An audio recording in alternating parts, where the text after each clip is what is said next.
അങ്ങനെയാണ് ഹാത്തിബ് ഇബ്നു അബീ ബൽതഅ എന്ന സ്വഹാബി കുടുംബക്കാർക്ക് വേണ്ടി ലെറ്റർ എഴുതുകയാണ്. സ്വഹാബി അറിയുന്നില്ല ഇതിന്റെ ദൂരവ്യാപകമായ വിപത്തുകൾ. സ്വഹാബിക്ക് ദുരുദ്ദേശമൊന്നുമില്ല. പക്ഷേ ഈ കത്തൊരു പെണ്ണ് പാസ് ചെയ്യുകയാണ്.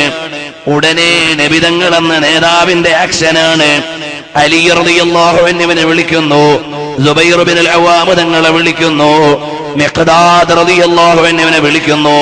ഒരു നിവേദനത്തിൽ കാണാം മിഖ്ദാദ് റളിയല്ലാഹു അൻഹുവിന് പകരം മർസദ് റളിയല്ലാഹു അൻഹുവാണ്. ഏതായാലും അലി റളിയല്ലാഹു അൻഹുവിന്റെ നേതൃത്വത്തിലുള്ള പ്രമുഖരായ 3 സ്വഹാബികളെ വിളിച്ചിട്ട് പറഞ്ഞു, ഉടനെ ഇന്ന വഴിക്ക് പുറപ്പെട്ടോ, ഒരു പെണ്ണ് ഒരു ലെറ്ററുമായി പോകുന്നുണ്ട് കേട്ടോ, ആ ലെറ്റർ പിടിച്ചിങ്ങ് കൊണ്ടുവരണേ. وفينا نبي يعلم ما في غد, ഞങ്ങളിലുണ്ടൊരു നബി നാളത്തെ വാർത്ത അറിയുന്ന നബിയാണ്. ഹബീബായ നബി തങ്ങൾക്ക് മറഞ്ഞ കാര്യങ്ങൾ അറിയാം. അതിനുള്ള കുറെ ഉദാഹരണങ്ങൾ കഴിഞ്ഞ ദിവസം തന്നെ ഞാൻ പറഞ്ഞു. ഇന്നിതാ നബി സല്ലല്ലാഹു അലൈഹി വസല്ലം തങ്ങൾ സ്വഹാബത്തിനെ വിളിച്ചുകൊണ്ട് പറയുകയാണ്, പോയിട്ട് ആ പെണ്ണിന്റെ കയ്യിൽ നിന്ന് കത്ത് വാങ്ങി കൊണ്ടുവരണം. ആരാണ് പോകുന്നത്? അറിവിന്റെ കവാടമായ ധീരതയുടെ പര്യായമായ മരുമകൻ കൂടിയായ അലി റളിയല്ലാഹു അൻഹു. ധീരന്മാരായ 3 ചുണക്കുട്ടികൾ നേരെ ആ വഴിക്ക് വാഹനം പായിച്ചു പോവുകയാണ്. അപ്പോഴാണ് ഒരു താഴ്വരയിൽ ഒരു പെണ്ണ് സഞ്ചരിക്കുന്നുണ്ട്. ഉടനെ വാഹനത്തെ വലയം വെച്ചവിടെ നിർത്തിയിട്ട് പറഞ്ഞു, നിർത്തവിടെ, ആ കത്തിങ്ങടിക്ക് പെണ്ണേ. അലി റളിയല്ലാഹു അൻഹുവിന്റെ പ്രഖ്യാപനമാണ്, എടുക്കു പെണ്ണേ കത്ത്. നിന്റെ കയ്യിൽ കത്തുണ്ടോന്നല്ല, ആര് തന്നോന്നല്ല, ഞങ്ങളുടെ നേതാവ് നബി സല്ലല്ലാഹു അലൈഹി വസല്ലം തങ്ങൾ സത്യത്തിന്റെ പര്യായമാണ്. അതുകൊണ്ട് ഇനി ഒരു അന്വേഷണത്തിന്റെ ആവശ്യമില്ല, എടുക്കു പെണ്ണേ. ഹബീബായ സല്ലല്ലാഹു അലൈഹി വസല്ലം തങ്ങൾ പറഞ്ഞിട്ടുള്ളതാണ്, ചോദിക്കാൻ യാതൊരു പേടിയുമില്ല. അലി റളിയല്ലാഹു അൻഹു പറയുകയാണ്, എടുക്കു പെണ്ണേ, അഖ്രിജി അൽ കിതാബ, എടുക്കാ ലെറ്റർ. അപ്പൊ ആ പെണ്ണ് പറയുകയാണ്, മാ മഈ അൽ കിതാബ്, എന്റെ കയ്യിലൊരു കത്തുമില്ല, ഒന്നുമില്ല, എന്തേ നിങ്ങൾ ചോദിക്കുന്നത്? ഉടനെ അലി റളിയല്ലാഹു അൻഹു പറയാണ്, വാഹനത്തിൽ നിന്ന് ഇറങ്ങ്. വാഹനം മുഴുവനും പരിശോധിക്കുകയാണ്. ഫലം യജിദൂ ശൈആ, ഒരു കത്തും കാണാനില്ല, ഒരു വസ്തുവും ഇല്ല. ഉടനെ അലി റളിയല്ലാഹു അൻഹു പറയാണ്, അഹ്ലിഫു ബില്ലാഹ് മാ കദബ റസൂലുള്ളാഹി സ്വല്ലല്ലാഹു അലൈഹി വസല്ലമ, അല്ലാഹുവിന്റെ ഹബീബ് കളവ് പറഞ്ഞിട്ടില്ല, ഞങ്ങളും കളവ് പറഞ്ഞിട്ടില്ല. അതുകൊണ്ട് പെണ്ണേ, നിന്റെ തുണി ഉരിഞ്ഞ് പരിശോധിക്കണ്ടെങ്കിൽ മര്യാദക്ക് കത്ത് തന്നോ. തുണി ഉരിഞ്ഞ് പരിശോധിക്കുക എന്ന് പറഞ്ഞാൽ അമേരിക്കയിലെ എമിഗ്രേഷന്റെ സ്വഭാവമാണ്. നമ്മളൊക്കെ വായിക്കാറില്ലേ, APJ അബ്ദുൽ കലാമിനെ, ഇന്ത്യയിലെ പ്രമുഖരായ VVIPകളെ USA എമിഗ്രേഷനിൽ രൂക്ഷമായ പരിശോധനയ്ക്ക് വിധേയമാക്കി. പിന്നീട് അമേരിക്കയുടെ ഒരു മാപ്പും. ഏതോ ആകട്ടെ, ബഹുമാനപ്പെട്ട അലി റളിയല്ലാഹു അൻഹു പറഞ്ഞു, നിന്റെ തുണി ഉരിഞ്ഞ് പരിശോധിക്കണ്ടെങ്കിൽ മര്യാദക്ക് തന്നോ കത്ത്. ജാഹിലിയ കാലഘട്ടം കഴിഞ്ഞ് കുറച്ചു കാലമേ ആയിട്ടുള്ളൂ എങ്കിലും മാന്യതയുള്ള പെണ്ണാണ്. ഇന്നത്തെ പെണ്ണുങ്ങളോടത് പറഞ്ഞാൽ ജയിച്ചു കൊള്ളണമെന്നില്ല. കാരണം ഉരിയാൻ പോലും ബാക്കിയില്ലാത്ത എത്രയോ ആളുകളാണ് ഇന്ന് തെരുവോരങ്ങളിൽ കാണുന്നത്. നമ്മൾ രാജ്യങ്ങളിൽ കടന്നുപോയാൽ ചിലപ്പോഴൊക്കെ ഫ്ലൈറ്റിലോ എയർപോർട്ടിലോ ഒക്കെ നിൽക്കുമ്പോ ഇവിടൊന്ന് വയലു പറഞ്ഞിട്ട് 2 കണ്ടം തുണി വാങ്ങി ഇവർക്കൊക്കെ ഉടുക്കാൻ കൊടുത്താലോ എന്ന് തോന്നുന്ന അത്രയും വലിയ ദാരിദ്ര്യത്തിൽ വസ്ത്രം ധരിക്കുന്നവരും, അവിടെയും ഇവിടെയും എത്താത്ത വസ്ത്രം ധരിച്ചു നടക്കുന്ന ആളുകൾ. നഗ്നത തുറന്നിടുക എന്നത് പരിഷ്കാരമായ കാലം, വൃത്തികേടുകൾ സംസ്കാരമായ കാലം, മനുഷ്യൻ മൃഗമാകുമ്പോൾ സംസ്കാരിയാകുന്ന ലോകം. എന്തൊരു വ്യവസ്ഥിതിയാണ്. ഞാൻ അതിലേക്ക് കിടക്കണില്ല. ചുരുക്കി പറഞ്ഞാൽ അലി റളിയല്ലാഹു അൻഹു പറയുകയാണ്, എടുക്കുക കത്ത്, അപ്പീലില്ല, നിന്റെ വസ്ത്രം ഒരിഞ്ഞ് പരിശോധിക്കേണ്ടി വരും. ഇവിടെ കുറെ കാര്യങ്ങൾ വായിക്കാനുണ്ട്. ഒരു പെണ്ണിനെ സംബന്ധിച്ചിടത്തോളം ഏറ്റവും വലിയ ഭീഷണിയാണ് അലി റളിയല്ലാഹു അൻഹു ഉയർത്തിയത്. പക്ഷെ ഇന്നതല്ല എന്നത് ലോകത്തിന്റെ ഗതികേടാണ്. അലി റളിയല്ലാഹു അൻഹു ഭീഷണിയാണ്. ഹബീബായ നബി സല്ലല്ലാഹു അലൈഹി വസല്ലം നിങ്ങൾ പറഞ്ഞിട്ടുണ്ട്, അതുകൊണ്ട് ഇവളുടെ പക്കൽ കത്തുണ്ടോ ഇല്ലേ എന്ന അന്വേഷണത്തിന്റെ ആവശ്യമില്ല, അത് ഈമാനാണ്. ഉടനെ ആ പെണ്ണ് മുടിക്കെട്ടിന്റെ ഉള്ളിൽ നിന്ന് കത്തെടുത്ത് അലി റളിയല്ലാഹു അൻഹുവിന്റെ കയ്യിലേക്ക് കൊടുക്കുകയാണ്. അവളെയും കത്തുമായി സ്വഹാബത്ത് മടങ്ങുന്നു. ഇലാ ഹളറത്തി റസൂലില്ലാഹ്, നബി സല്ലല്ലാഹു അലൈഹി വസല്ലം തങ്ങളുടെ അടുക്കലേക്ക് ഹാത്തിബ് ഇബ്നു അബീ ബൽതഅ റളിയല്ലാഹു അൻഹു കൊടുത്തുവിട്ട ലെറ്റർ, ആ ലെറ്ററും പെണ്ണിന്റെ കയ്യിൽ നിന്ന് പിടിച്ചിട്ട് ഹബീബായ നബി തങ്ങളുടെ മുമ്പിലേക്ക് കൊണ്ടുവരുമ്പോ ധീരനായ ഉമർ ബിൻ ഖത്താബ് തങ്ങൾ പറയുകയാണ്, ഓ നബിയേ, ഇയാള് മുനാഫിഖാണ്, സമ്മതം തരുമോ നബിയേ, കഴുത്ത് വെട്ടിക്കളയട്ടെ നബിയേ. നബി സല്ലല്ലാഹു അലൈഹി വസല്ലം പറഞ്ഞു, അടങ്ങൂ ഉമറേ, അടങ്ങ്, കാര്യം എന്താണെന്ന് നോക്കട്ടെ. ബഹുമാനപ്പെട്ട അലി റളിയല്ലാഹു അൻഹു കത്ത് കൊണ്ടുവന്ന് കൊടുക്കുകയാണ്. നബി സല്ലല്ലാഹു അലൈഹി വസല്ലം തങ്ങൾ പറഞ്ഞു, തുറക്കാൻ. കത്തിലുള്ളത് എന്താണ്? മിൻ ഹാത്തിബ് ഇബ്നു അബീ ബൽതഅ ഇലാ നാസിം ബിമക്ക മിനൽ മുശ്രിക്കീൻ. ആരാണവർ? വഹും സഫ്വാൻ ഇബ്നു ഉമയ്യ വസുഹൈൽ ഇബ്നു അംർ വഇക്രിമത്ത് ഇബ്നു അബീ ജഹൽ. ഇക്രിമത്ത് ഇബ്നു അബീ ജഹലിനും സഫ്വാൻ ഇബ്നു ഉമയ്യക്കും അതുപോലെ തന്നെ സുഹൈൽ ഇബ്നു അംറിനും 3 പേർക്കുള്ള ലെറ്ററാണ്. വലിയ ഖുറൈശി കുലപതികളുടെ മക്കളാണ്, മക്കയിലെ പ്രമുഖരാണ്. കത്തിൽ എഴുതിയിരിക്കുന്നത് എന്താണ്? അമ്മാ ബഅദു യാ മഅശറ ഖുറൈശ്, ഓ ഖുറൈശികളുടെ നേതാക്കളെ, ഫഇന്ന റസൂലുള്ളാഹി സ്വല്ലല്ലാഹു അലൈഹി വസല്ലമ ഖദ് തവജ്ജഹ ഇലൈക്കും ബിജൈശിൻ കല്ലൈലി യസീറു കസ്സൈൽ. രാത്രിയിൽ കുത്തൊലിച്ചു പോയതുപോലെ ഒലിപ്പിച്ചു കളയാൻ പറ്റുന്ന ശക്തിയുള്ളൊരു സൈന്യത്തോടൊപ്പം മുഹമ്മദ് നബി സല്ലല്ലാഹു അലൈഹി വസല്ലം തങ്ങൾ വരുന്നുണ്ട്. വഅഖ്സമ ബില്ലാഹി ലൗ സാറ ഇലൈക്കും വഹദഹു ലനസറഹു അല്ലാഹു തആല അലൈക്കും. അല്ലാഹു സുബ്ഹാനഹു വ തആലയുടെ സഹായം ഉണ്ടാകുമെന്ന് സത്യം ചെയ്ത് ഉറപ്പിച്ച് നബി തങ്ങൾ പറയുന്നുണ്ട്. അതുകൊണ്ട് ഫഇന്നഹു മുൻജിസുൽ ലഹു മാ വഅദഹു ഫൻദുറൂ ലിഅൻഫുസികും വസ്സലാം. ഇത്രയുമേ ഉള്ളൂ. മുഹമ്മദ് നബി സല്ലല്ലാഹു അലൈഹി വസല്ലം തങ്ങളുടെ സൈന്യം വരുന്നുണ്ട്. തടഞ്ഞു വെക്കാൻ പറ്റുന്ന സൈന്യമല്ല, മലവെള്ളപ്പാച്ചിൽ പോലെ കുത്തൊലിച്ചു കളയാൻ പറ്റുന്ന പ്രളയമാണ്, പ്രവാഹമാണ്. അതുകൊണ്ട് കേട്ടോ, അള്ളാഹുവിന്റെ സഹായം ലഭിക്കുമെന്ന് സത്യം ചെയ്ത് പ്രഖ്യാപിച്ചിട്ടാണ് വരുന്നത്.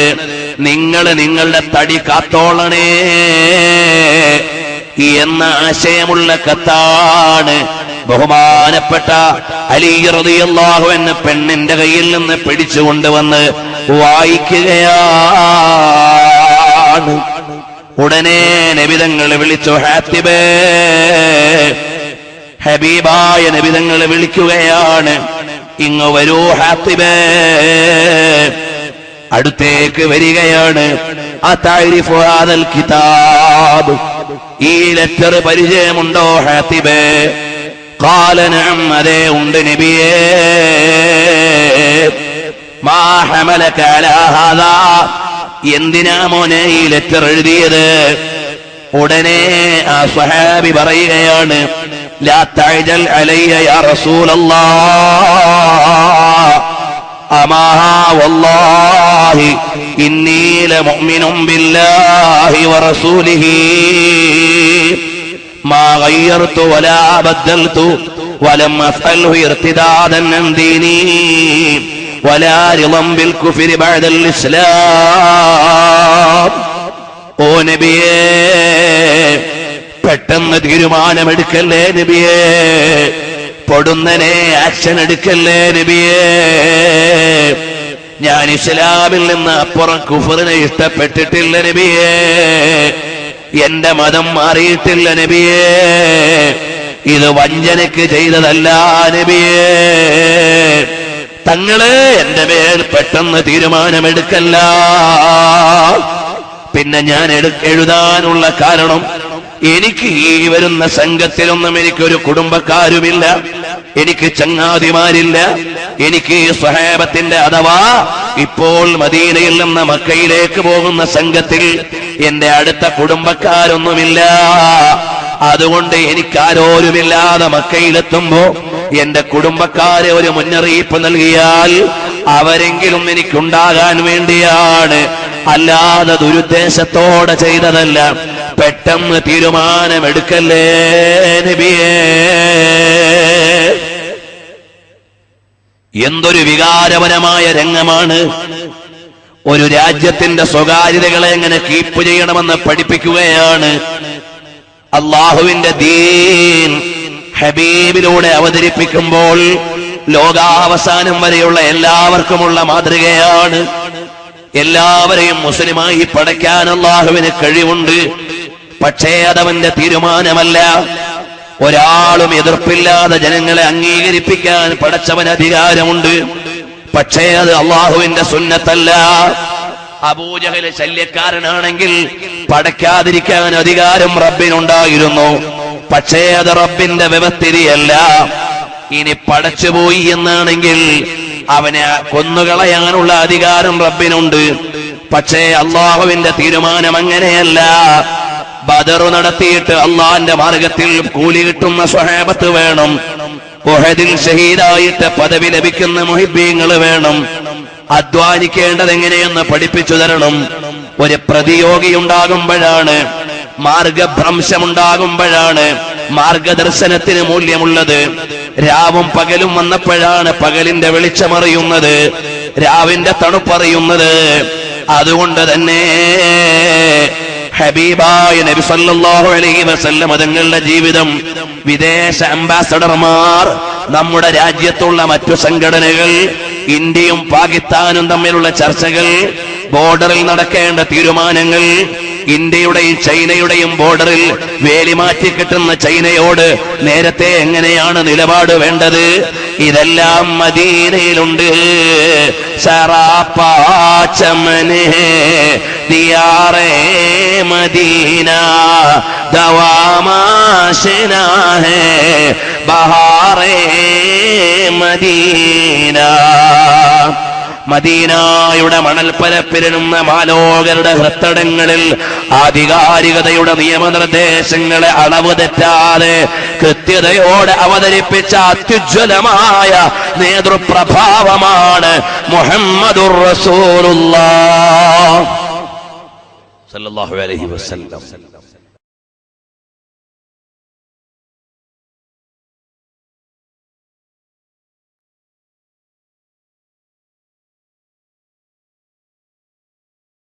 ഹബീബായ നബി തങ്ങളുടെ പൊളിറ്റിക്കൽ ഇടപെടലുകൾ, നിനക്ക് ഗവേഷണം നടത്താം, ഏത് യൂണിവേഴ്സിറ്റിയിലും നിനക്ക് തീസിസായി സബ്മിറ്റ് ചെയ്യാം. ആവശ്യമായ അവലംബങ്ങളാണ് ഇവിടെ കിടക്കുന്നത്. നബി സല്ലല്ലാഹു അലൈഹി വസല്ലം തങ്ങളുടെ സ്വഹാബത്തിന് ഓരോരുത്തർക്കും പ്രത്യേകമായ തലവാചകങ്ങളുണ്ട്. ഒരു പറ്റം സ്വഹാബത്തിനെ വിളിക്കുന്നത് ഉബ്ബാദുൽ ലൈൽ വഫുർസാനുൻ നഹാർ. ഒരു സംഘം സ്വഹാബത്തിന്റെ തലവാചകം അങ്ങനെയാണ് എന്ന് പറഞ്ഞാൽ, പാതിരാവിന്റെ പഴുതിൽ വെളുക്കുവോളം ആരാധനയിൽ നിൽക്കുന്നവർ, നേരം വെളുത്ത് വൈകുവോളം പടക്കടത്തിൽ പൊരുതുന്നവർ. എന്തൊരത്ഭുതം! പറഞ്ഞു വരുന്നത് സ്വഹാബത്തിൽ നിന്ന് ചില ആളുകൾ എങ്ങനെയാണ്. അംർ ഇബ്നുൽ ആസ് റളിയല്ലാഹു അൻഹു ആരാണ്? അധികാരത്തിന്റെയും നേതൃത്വത്തിന്റെയും അരമനകളിൽ നിന്ന് ആരാധനയുടെയും ആത്മീയതയുടെയും പർണശാലയിലേക്ക് വന്നവരാണ്. ഇങ്ങനെ ഓരോ സ്വഹാബത്തിനും ഓരോ തലവാചകം. അങ്ങോട്ട് ഞാൻ പോണില്ല. ഓരോ സ്വഹാബത്തിന്റെയും താരീഖിന്റെ ഗ്രന്ഥങ്ങളുടെ മുകളിൽ അവരുടെ പ്രത്യേകത എഴുതിയിട്ടുണ്ടാകും. ആരാണ്? ഖായിദാണോ, സയ്യിദാണോ, ഏതാണ് അവരുടെ മേഖല? എല്ലാ മേഖലയിലും ഹബീബിന് ഇടപെടലുകളുണ്ട്. സല്ലല്ലാഹു അലൈഹി വസല്ലം തങ്ങൾക്ക് തീരുമാനമുണ്ട്. നബി സല്ലല്ലാഹു അലൈഹി വസല്ലം തങ്ങൾ ഹാത്തിബ് ഇബ്നു അബീ ബൽതഅയോട് ചോദിക്കുകയാണ്, എന്തിനാണ് മോനെ ഈ കത്തെഴുതിയത്? എന്തിനാണ് മോനെ ഇത് ചെയ്തത്? തങ്ങളെ, മറ്റൊന്നിനുമല്ല, എനിക്ക് കൂട്ടുകാര്, കുടുംബക്കാര്, ബന്ധുക്കളില്ല. അവിടെ ചെല്ലുമ്പോ ആരെങ്കിലും ഒന്ന് വേണമല്ലോ, അതിനുവേണ്ടി ഞാൻ ചെയ്തതാണ് നബിയേ. അപ്പോഴാണ് മഹാനായ ഉമർ ബിൻ ഖത്താബ് റളിയല്ലാഹു അൻഹു ചാടി വീഴുകയാണ്. വീണിട്ട് പറയുന്നു, യാ റസൂലല്ലാഹ്, ദഅനി യാ റസൂലല്ലാഹി അദ്രിബു ഉനഖ ഹാദൽ മുനാഫിഖ്. ഓ നബിയേ, ഈ മുനാഫിഖിന്റെ കഴുത്ത് വെട്ടാൻ എനിക്ക് സമ്മതം തരൂ നബിയേ. ഫഇന്നഹു ഖദ് ഖാന അല്ലാഹ വറസൂലഹു വൽ മുഅ്മിനീൻ. അല്ലാഹുവിനെയും റസൂലിനെയും മുഅ്മിനീങ്ങളെയും വഞ്ചിച്ച ഈ മുനാഫിഖിന്റെ കഴുത്ത് വെട്ടാൻ ഒരു സമ്മതം പോളൂ നബിയേ. നബി സല്ലല്ലാഹു അലൈഹി വസല്ലം തങ്ങൾ പറഞ്ഞു, ഉമർ അടങ്ങൂ. ചില വലിയ പ്രവർത്തകർക്ക് ചില അശ്രദ്ധ വന്നു പോകാം, ചില നേതാക്കളിൽ ചിലപ്പോൾ വീഴ്ച വന്നു പോകാം. അതെങ്ങനെയാണ് കൈകാര്യം ചെയ്യേണ്ടത്? അതാണ് നബി സല്ലല്ലാഹു അലൈഹി വസല്ലം തങ്ങൾ പഠിപ്പിക്കുന്നത്. ഫഇന്നഹു ഖദ് ശഹിദ ബദ്റാ. ഓ ഉമറേ, ഇത് ബദരീങ്ങളിൽപ്പെട്ട ആളാണ്, ഇത് ബദറിൽ പങ്കെടുത്ത ആളാണ്. വമാ യുദ്രീക യാ ഉമർ, എന്തെന്നറിയുമോ ഉമറേ, ലഅല്ലല്ലാഹ ഖദ് ഇത്തലഅ അലാ അഹ്ലി ബദരിൻ ഫഖാല ഇഅമലൂ മാ ശിഅ്തും ഫഖദ് ഗഫർതു ലക്കും ഔ ഖദ് വജബത് ലക്കുമുൽ ജന്ന. ഉമറേ, അടങ്ങൂ, അടങ്ങൂ. ഇത് ബദറിൽ പങ്കെടുത്ത VIP ആണ്. ഒരു വീഴ്ച വന്നുപോയി എന്നത് ശരി. ബദറിൽ പങ്കെടുത്തവർക്ക് വലിയ സ്ഥാനം അല്ലാഹു നൽകിയിട്ടുണ്ട്. ഈ ഹാത്തിബ് ഇബ്നു അബീ ബൽതഅ കുറ്റസമ്മതം നടത്തിയിട്ടുണ്ട്. അതുകൊണ്ട് മോനെ ഉമറേ, ചാടി വീഴാനായില്ല. ചിലപ്പോൾ വലിയ സീനിയർ നേതാക്കൾ, അവരിൽ നിന്ന് വല്ല വീഴ്ചയും വന്നാൽ വിട്ടുവീഴ്ച ചെയ്തു കൊടുക്കേണ്ടി വരും. കാരണം ബദറിൽ പങ്കെടുത്തതിന് സമാനമായ ആദ്യഘട്ടത്തിൽ വലിയ പ്രവർത്തനങ്ങൾ ചെയ്തവരുണ്ടാകാം. സംഘടനാ പ്രവർത്തകർ ശരിക്ക് പഠിക്കേണ്ട ഒരു പാഠമാണ്, ഒരു മെമ്പറെ കുറിച്ച് തീരുമാനമെടുക്കുമ്പോൾ അയാൾ ആരാണ് എന്ന് മനസ്സിലാക്കേണ്ടതുണ്ട്. ഒരംഗത്തെക്കുറിച്ച് തീരുമാനമെടുക്കുമ്പോൾ അയാളുടെ അർഹതയും പരിസരവും അറിയേണ്ടതുണ്ട്. നബി സല്ലല്ലാഹു അലൈഹി വസല്ലം തങ്ങൾ ഒരു കമ്മിറ്റിയുടെ പ്രോബ്ലം സൊല്യൂഷൻ എങ്ങനെയാണ് എന്ന് പ്രശ്നപരിഹാരത്തിന്റെ അധ്യായം പറയുകയാണ്. ചാടി വീഴുന്ന ഉമർ ഇബ്നുൽ ഖത്താബ് തങ്ങൾ കാണിക്കുന്നത് ഈമാനിക ആവേശമാണ്, ആക്ഷേപിക്കാൻ അർഹതയില്ല. പക്ഷേ ഈ നിൽക്കുന്ന ഹാത്തിബ് ഇബ്നു അബീ ബൽതഅ വിട്ടുവീഴ്ച അർഹിക്കുന്നയാളാണ്. അവിടെയാണ് നബി സല്ലല്ലാഹു അലൈഹി വസല്ലം തങ്ങൾ വിളിക്കുന്നു, ഓ പ്രിയമുള്ള ഉമറേ, ഖദ് ശഹിദ ബദ്റാ.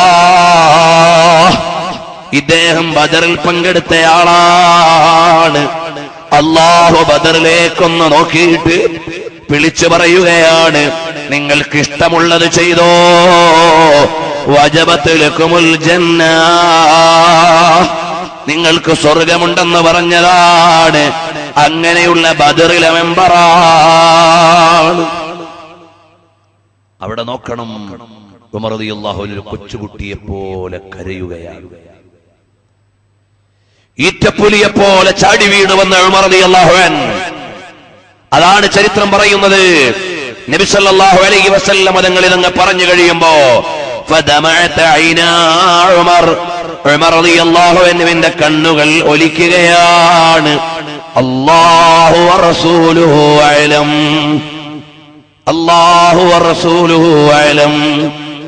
എല്ലാം എനിക്കറിയില്ലായിരുന്നു, പദവികളും മഹത്വങ്ങളുമെല്ലാം തങ്ങളെ അല്ലാഹുവിനും തങ്ങൾക്കുമാണ് അറിയുന്നത്. അതുകൊണ്ട് തന്നെ എനിക്ക് വന്നുപോയ അമിതാവേശം വേണ്ടായിരുന്നു. ഉമർ റളിയല്ലാഹു അൻഹു കരയുകയാണ്.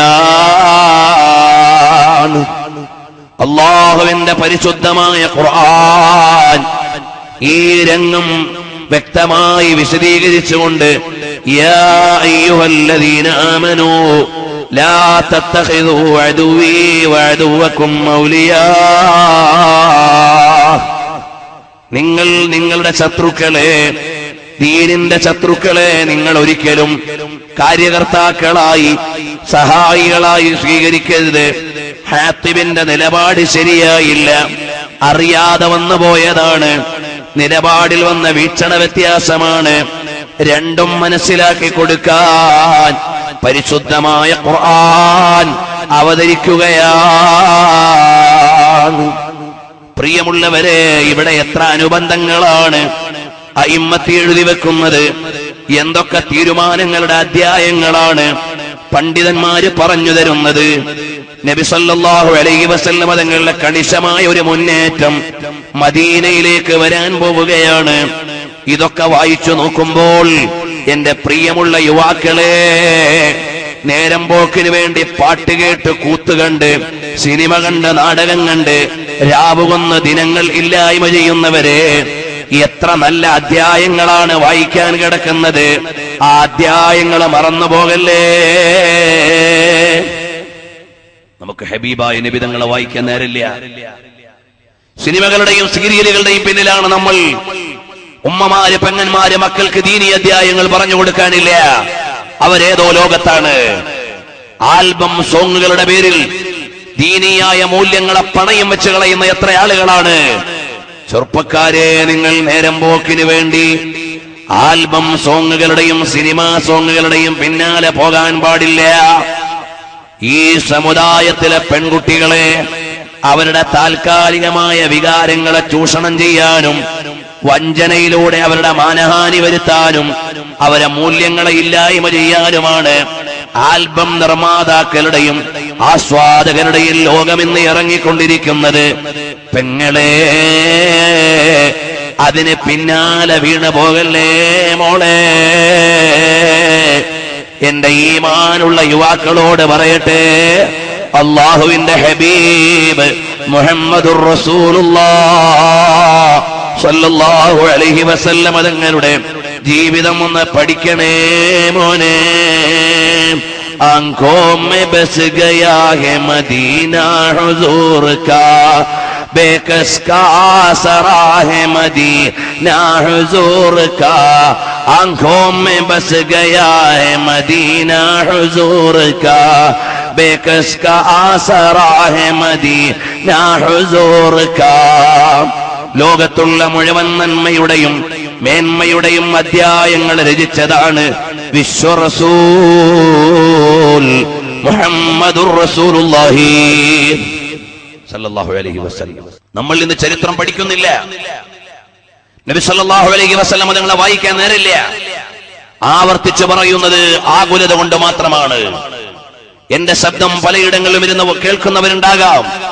നമ്മുടെ മക്കൾക്ക് പ്രചോദനം ലഭിക്കേണ്ടത് നബി സല്ലല്ലാഹു അലൈഹി വസല്ലം തങ്ങളുടെയും സ്വഹാബത്തിന്റെയും ജീവിതത്തിൽ നിന്നാണ്, അയിമ്മത്തിന്റെ ജീവിതത്തിൽ നിന്നാണ്. അല്ലാതെ ഏതെങ്കിലുമൊക്കെ സാഹിത്യങ്ങളുടെയും സിനിമകളുടെയും ലോകത്ത് നിന്നുകൊണ്ട് നമ്മൾ പരിശുദ്ധമായ ഇസ്ലാമിനെ അന്യവൽക്കരിക്കുകയാണ്. ചോദിക്കട്ടെ സഹോദരന്മാരെ, കുറെ സയന്റിസ്റ്റുകൾ നമ്മുടെ കുട്ടികൾ പഠിച്ചു. അവർക്ക് തോന്നി കുറച്ച് ക്വാളിറ്റിയുള്ള ആളുകളാണ്, അപ്പൊ അവരാകാൻ ആഗ്രഹിക്കുകയാണ്. നമ്മുടെ കുട്ടികൾ എന്തേ എനിക്ക് ഉമർ ബിൻ ഖത്താബ് ആകണം എന്ന് ഒരു സ്ഥാപനത്തിൽ നിന്ന് വിളിച്ചു പറയാത്തത്? നമ്മളൊന്നൊരു ഇംഗ്ലീഷ് മീഡിയം സ്കൂളിലേക്ക് പോയിട്ട് ചോദിക്കുകയാണ്, നിങ്ങളുടെ ജീവിതത്തിൽ ഏറ്റവും ഇഷ്ടപ്പെട്ട റോൾ മോഡൽ ആരാണ്? അവര് പറയുന്നത് ഒരു ഡോക്ടറെ, ഒരു സയന്റിസ്റ്റിനെ, ഒരു എഞ്ചിനീയറെ, അല്ലെങ്കിൽ ഒരു പൊളിറ്റീഷ്യനെ, അല്ലെങ്കിൽ ഒരു ഭരണാധികാരിയെ, അവരെയൊക്കെയാണ് പറയുന്നത്. കാരണം എന്താ? അവർക്ക് അവരെ പരിചയമുള്ളൂ.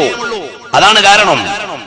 എന്തേ നമ്മുടെ മക്കള് പറയാത്തത് എനിക്ക് ഉമർ ബിൻ ഖത്താബ് ആകണമെന്ന് റളിയല്ലാഹു അൻഹു? എന്തേ അവര് പറയാത്തത് എനിക്ക് സിദ്ദീഖ് റളിയല്ലാഹു അൻഹു പോലെ ആകണമെന്ന്? എന്തേ അവര് ഇമാമിങ്ങളുടെ പേര് പറയാത്തത്?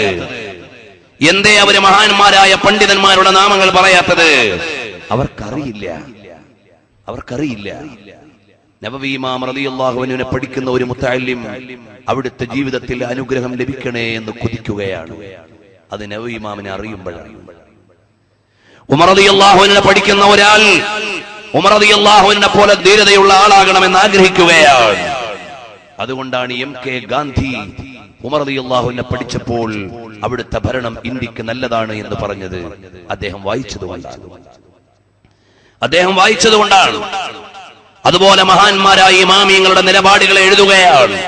അതെല്ലാം വായിച്ച് മനസ്സിലാക്കുന്ന ഒരു ജനതയാണ് അനുധാവനം ചെയ്യുന്നത്. നമ്മുടെ മക്കൾക്ക് വായിക്കാൻ നേരമില്ല. നമ്മുടെ മക്കൾ ഇസ്ലാമിനെ മനസ്സിലാക്കുന്നില്ല. പ്രിയമുള്ള സഹോദരന്മാരെ, ഇസ്ലാമിന്റെ ABCD പോലും അറിയാതെയാണ് മതത്തിന്റെ മൂല്യങ്ങളെ ബലികഴിക്കുന്ന കലാലയങ്ങളിലേക്ക് എന്റെ ശബ്ദം ശ്രവിക്കുന്ന ഉമ്മമാരുടെ മക്കൾ രാവിലെ അരപ്പാവാടയിട്ട് തലമറയ്ക്കാതെ പരിസരത്തുള്ള കോൺവെന്റ് സ്കൂളുകളിലേക്ക് പോകുന്നുണ്ട്. എവിടെയാണ് നിങ്ങളുടെ ആദർശം? എവിടെയാണ് ആദർശം? നബി സല്ലല്ലാഹു അലൈഹി വസല്ലം തങ്ങളുടെ മതത്തോട് എവിടെയാണ് ബഹുമാനം? രാവിലെ അങ്ങ് കൊല്ലം മുതൽ നമ്മളൊന്ന് യാത്ര ചെയ്തു നോക്കിയാൽ ഈ സമുദായത്തിന്റെ പെൺകുടികൾ തലമറയ്ക്കാൻ അവകാശമില്ലാത്ത, ഞെരിയാണി വരെയുള്ള പാവാട ഉടുക്കാൻ അവകാശമില്ലാത്ത പള്ളിക്കൂടങ്ങളിലേക്ക് നിങ്ങളുടെ പലരുടെയും മക്കൾ രാവിലെ പഠിക്കാൻ പോകുന്നുണ്ട്. നിങ്ങളുടെ ഇസ്ലാം എവിടെ? നിങ്ങളുടെ ഇസ്ലാം എവിടെ? വെള്ളിയാഴ്ച നാളെ ജുമയ്ക്ക് വേണ്ടി നിങ്ങളെ പള്ളിയിൽ ഒരുമിച്ച് കൂടുമ്പോ പ്രായപൂർത്തിയായ നിങ്ങളുടെ മക്കൾ ജുമയ്ക്ക് പുറത്തിറങ്ങാൻ പറ്റാത്ത പള്ളിക്കൂടങ്ങളിൽ പഠിക്കുന്നുണ്ട്. നിങ്ങളുടെ ആദർശം എവിടെ? എവിടെയാണ് ഇസ്ലാം? എവിടെയാണ് നമ്മുടെ ഇസ്ലാം ഇരിക്കുന്നത്? ഇത് ഞാൻ കേവലമായി ഒരടക്കി വെടിവെക്കുകയല്ല, വ്യക്തമായ ഡേറ്റകളും സ്ഥിതിവിവരങ്ങളും മുന്നിൽ വെച്ചുകൊണ്ട് സംസാരിക്കുകയാണ്. വിശദീകരിക്കാൻ നേരമില്ല. തിരുവനന്തപുരത്തേക്ക് പോയാൽ ബൈപ്പാസിലെ MGM തൊട്ട് സിറ്റിയിലെ സെന്റ് ജോസഫ് മുതൽ ഇപ്പുറത്തെ വിമലഹൃദയ മുതൽ എത്രയെത്ര മാനേജ്മെന്റ് സ്കൂളുകളിൽ ഈ സമുദായത്തിന്റെ മക്കൾക്ക് വെള്ളിയാഴ്ച ജുമഅയില്ല. മാന്യമായ ഒരു വസ്ത്രം ധരിച്ചു പോകാനുള്ള അവകാശമില്ല. തലമറയ്ക്കാനുള്ള സ്വാതന്ത്ര്യമില്ല.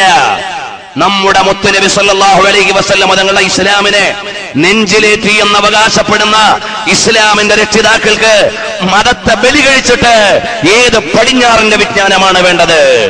നിങ്ങൾ എവിടെയാണ് മതത്തെ കണ്ടത്? എവിടെയാണ് അള്ളാഹുവിന്റെ ദീനിനെ നിങ്ങൾ വിലയിരുത്തിയത്? എവിടെയാണ് റസൂലുള്ളാഹിന്റെ ചര്യയെ നിങ്ങൾ വായിച്ചത്? നമ്മളെന്ന് പറഞ്ഞാൽ ഏതെങ്കിലും ചില നിയമങ്ങൾ മാത്രമുള്ള മതത്തിന്റെ ആളുകളല്ല.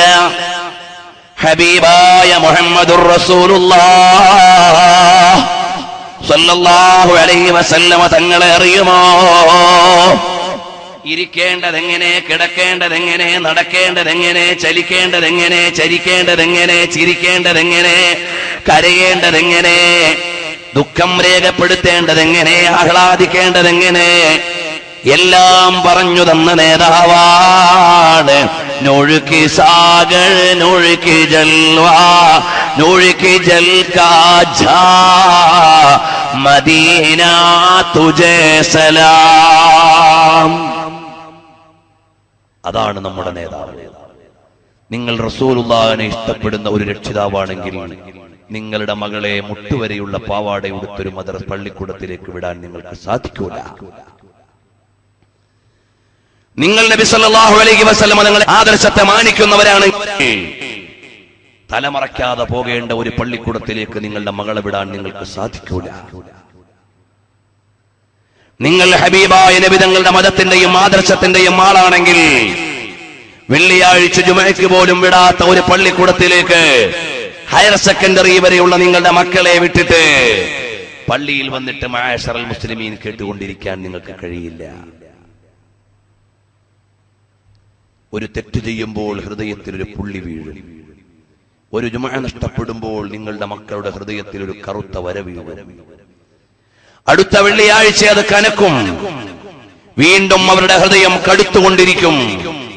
അവസാനം അല്ലാഹുവിന്റെ ദീനിന്റെ വെളിച്ചം കേറാൻ പറ്റാത്ത കൽബുകളായി മുദ്രവെക്കപ്പെട്ട മനസ്സുകളായി മാറിപ്പോകും. നിങ്ങൾ ആരോട് മാപ്പ് പറയും? നിങ്ങൾ ആരോട് മാപ്പ് പറയും? ഏതുവരെയാണ് ഈ ജീവിതം? നിങ്ങളെപ്പാൽ വലിയ വലിയ കൊമ്പന്മാര്, വമ്പന്മാര്, നാടിനെ അടക്കി ഭരിച്ച തമ്പുരാക്കന്മാര് അപ്പുറത്തെ ഖബർസ്ഥാനിൽ കിടക്കുന്നുണ്ട്. ഒരു സാമ്രാട്ടും ഇവിടെ ജീവിച്ചിരിക്കില്ല. പ്രസംഗിക്കുന്ന ഞാനും കേൾക്കുന്ന നിങ്ങളും എന്നേക്കും ഇവിടെ ജീവിക്കേണ്ടവരല്ല. അല്ലാഹുവിന്റെ